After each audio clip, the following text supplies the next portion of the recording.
March 2nd, 1962, the night that Wilt Chamberlain set a record that may never be broken, dropping 100 points in an NBA game.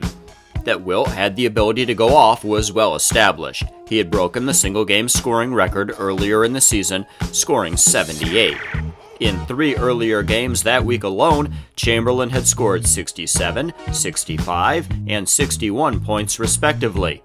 Wilt averaged 50.4 points per game in the 1961-62 season.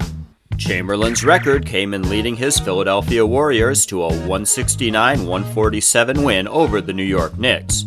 People often ask, why didn't the Knicks foul or something, anything to prevent him from reaching 100? Well, they tried.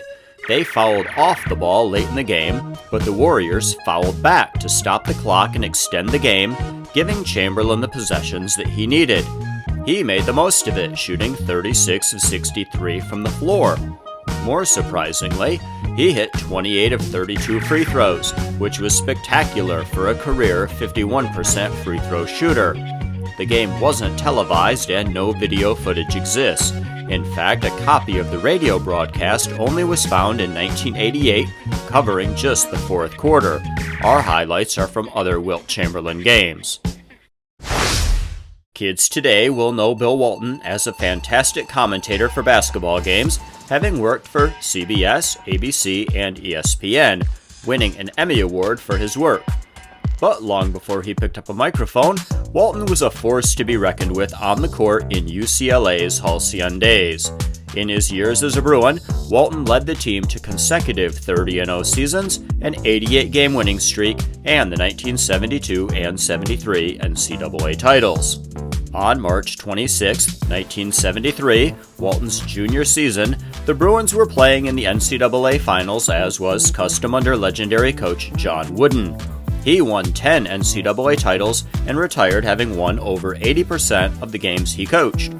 Walton, standing 6'11", had a night for the ages. Playing against Memphis State, Walton scored 44 points on 21 of 22 shooting. On his one miss, he grabbed the rebound and scored the putback. His 44 points set an NCAA final game record. Walton claims he's never watched the game and says, quote, "I don't like to read about myself, I don't like to watch myself, that's just not me. I like to get on to what's next," end quote. A little known fact about his amazing performance in the Bruins' 87-66 win was that he could have scored 52 and not 44. There was a rule in place against dunking the ball, called as offensive goaltending, and Walton had 4 baskets waved off under that rule. Walton's record for near perfection was most closely matched by Christian Laettner in one of the greatest college basketball games ever played. In 1992, the defending national champion Duke Blue Devils were determined to retain the crown. Kentucky was coming off a 2-year ban on postseason play and were eager to rejoin the nation's elite. The Mike Krzyzewski-coached Blue Devils hadn't suffered any letdown after cutting down the nets in '91, winning both the ACC regular season and tournament titles in '92. The teams collided in a battle for the ages in the East Regional Final. The game was nip and tuck the whole way, with Duke leading 50-45 at the break. As they exchanged blows, the lead went back and forth. The entire outcome could have been very different had Laettner been ejected for stepping on an opponent in the second half. While he was assessed a technical, he was not ejected, to the chagrin of the Wildcats faithful. With his 10th point of the game, Laettner had become the NCAA tournament's all-time points leader.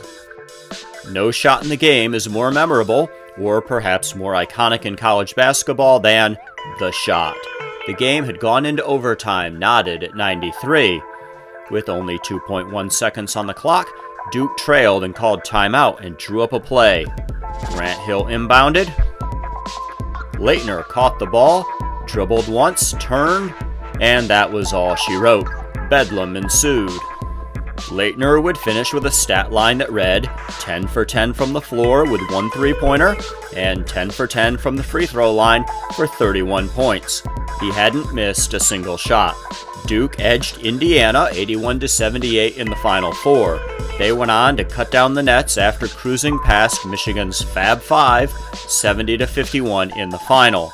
The Blue Devils became the first team to defend the Division I men's title since UCLA in 72 and 73. Laettner's unstoppable night had made it possible. Kobe Bryant's 81, dropped on the Toronto Raptors on January 22, 2006, sets the standard in the modern professional game. In fact, after Wilt's 100, the 70-point barrier had only been crossed 6 times, and only twice after 1963. In 42 minutes, Bryant fired in 28 of 46 shots, including 7 three-pointers, and added 18 of 20 free throws. Surprisingly, he wasn't on pace for such a historic game until well into the second half. With 14 and 12 points in the first 2 quarters, he was clearly playing well, but in the third quarter, with the Lakers trailing by 18 points, he went off, scoring 27 points. In the final stanza, the floodgates stayed open as he scored another 28, leading the Lakers to a 122-104 win. He accounted for all but 18 of the Lakers' second half points. The closest a player has come to Bryant's 81 since then is Devin Booker's 70 in a 2017 playoff game. With his 81-point performance, Bryant might have locked up the second spot on the single-game scoring list forever. Bryant said, quote, "Not even in my dreams. That was something that just happened. It's tough to explain. It's just one of those things," end quote. Then Lakers owner Jerry Buss described the game as, quote, "like watching a miracle unfold," end quote. Bryant went on to average 35.4 points per game that season, but the Lakers suffered a disappointing exit in the first round of the playoffs, knocked out 4-3 by the Phoenix Suns. Jack Taylor isn't a household name, even among the most ardent of basketball fans, but that didn't stop him from scoring 138 points in a college game. Yes, in one game. Many people can't tell you where Grinnell College is, their mascot, their NCAA division, or their style of play in men's hoops. The small Division III liberal arts school in Iowa had led all NCAA divisions in scoring per game for 17 of 19 years prior to Taylor's record-setting game in 2012, utilizing what is called the Grinnell system. Taylor started his career at the University of Wisconsin-La Crosse, but fell out of love with the game and started to loathe practice. He transferred to Grinnell, believing the team's philosophy fit his playing style. In the third game of his first season there against Faith Baptist Bible College, Taylor found the zone. In 36 minutes, he made 52 of 108 shots, including 27 of 71 three-pointers. In one spurt, Taylor made 7 consecutive threes in under 2 minutes. One stretch saw him score a Division III record 28 consecutive points. Toss in 7 of 10 free throws, and you have 138 points, a record that likely will never be broken. The final score, 179-104. So there they are. Chamberlain, Walton, Laettner, Kobe, Young. 5 basketball players who all had a game in which they were completely unstoppable. If you enjoyed this video and perhaps learned something new, please click subscribe and join the Sports Fan Sports family.